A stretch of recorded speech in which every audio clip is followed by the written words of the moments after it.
Hello Mila, hello Jack. Hello everybody else who's watching, and welcome to Storytime with Grandad. Today's book is from Thomas and Friends, and it is Oliver, the Western Engine. Oliver is a great Western tank engine. The other railway wanted to scrap him, so he ran away. Isabel, his faithful coach, came too, and so did Toad, a brake van. At the last moment they were nearly caught, but Douglas saved them. The Fat Controller was pleased, and said that when Oliver was mended, he could help Duck with his branch line.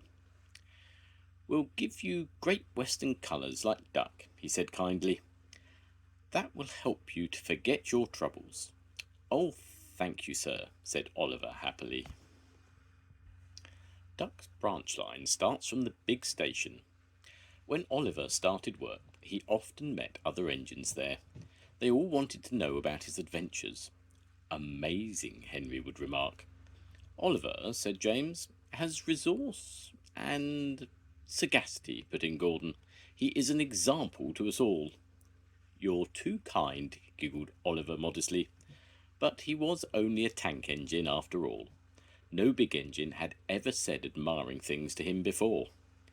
I'm sorry to say that it made him puffed up in the smoke box. The Fat Controller rescued another coach called Dulcie. She trundled along with Isabel. Oliver sang, "Oh, Isabel's a funny coach, and so is Dulcie too, and if I didn't look after them, they'd not know what to do."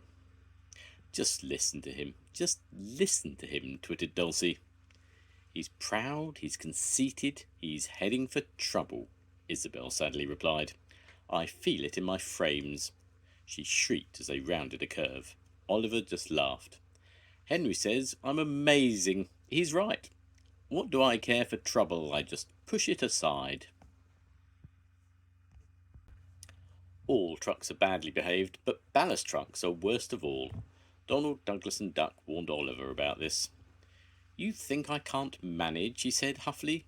"Gordon knows better. He says I'm sagacious." "You may be good gracious, but say no more, Duck. It's maybe a pity, but the wee engine 'll just have to learn." Today Oliver took the trucks by himself for the first time. He pulled the loaded ones to a siding and pushed empties to the chute. Then he came back full of confidence to take the loaded wagons away. The loaded trucks were comfortable and didn't want to move. They had just realised too that they had a different engine. "Duck, we know," they grumbled, "and Donald and Douglas. What right has Oliver to poke his funnel in here?" "Look sharp," puffed Oliver. "Smartly there." "That's not the way to speak. Pay him out." The trucks moved off easily, and Oliver thought he had them in control. "Trucks," he told himself proudly, "daren't play tricks on me. I'll arrange them on the middle road and start away as soon as Duck arrives. I can't understand why he says they're so troublesome." They reached the station throat. Oliver's brakes came on with a groan, but brakes were useless against loaded, surging trucks. They pushed forward, yelling, "On, on, on!" Oliver fought hard, but still they forced him on, and on. Their effort slackened at last. "I'm winning," he gasped. "If only—" But it was too late. One moment his rear wheels were on the rails, the next they had none, and he was bunker down in the turntable well, with a deluge of ballast all around him. When Duck arrived, he was stopped outside the station and flagged to the platform. He surveyed the wreckage. "Hello, Oliver," he remarked. "Are you being a good gracious engine? Beg pardon, of course, but we don't really like that sort of surprise. Donald and Douglas will miss their turntable." Later that day, Donald and Douglas spoke pungently in Scots, and the Fat Controller spoke pointedly in English. All three left Oliver in no doubt at all that, so far from being sagacious, he was a very silly engine. When Oliver came home again, the trucks sang rude songs. They were led by Scruffy, a private owner wagon. "Oliver's no use at all. He thinks he's very clever. Says that he can manage us. That's the best joke ever. When he orders us about with the greatest folly, we just push him down the well. Pop!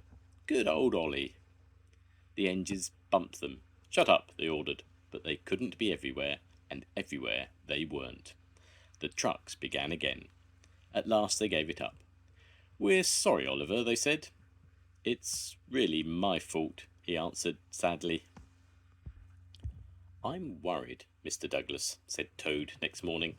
This nasty spirit of disrespect for engines, where's it going to end?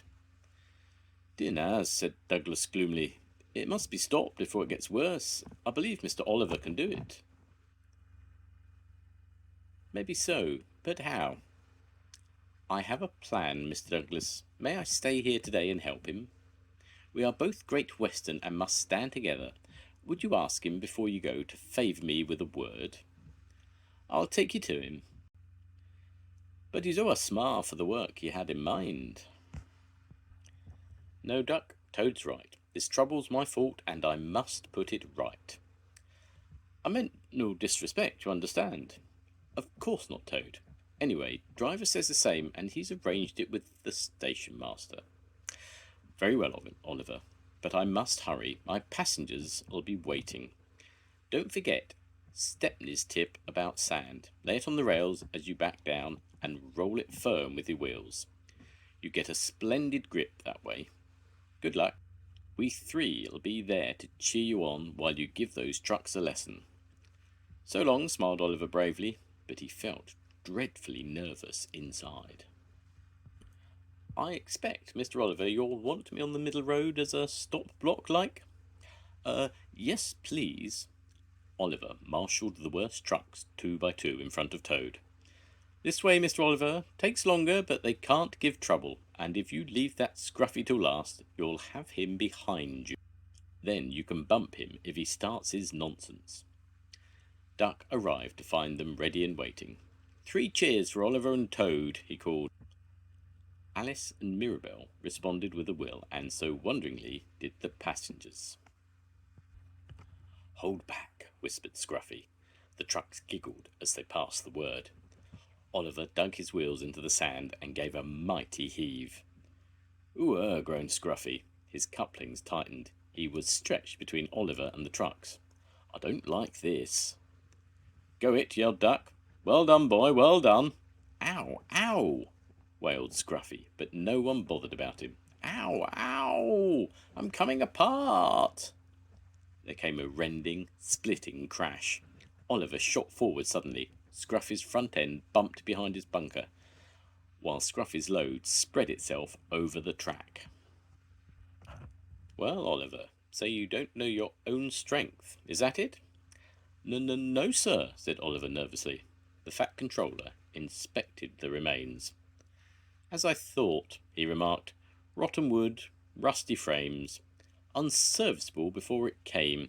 He winked to Oliver and whispered, Don't tell the trucks that. Bad for discipline. He strode away, chuckling. Nowadays, Oliver only takes trucks when the other engines are busy, but they always behave well. Take care with Mr. Oliver, they warn each other. He's strong, he is. You play tricks on him, and he'll likely pull you in half. The end. Goodbye, Mila. Goodbye, Jack. I'll see you soon. Goodbye, everybody. Bye.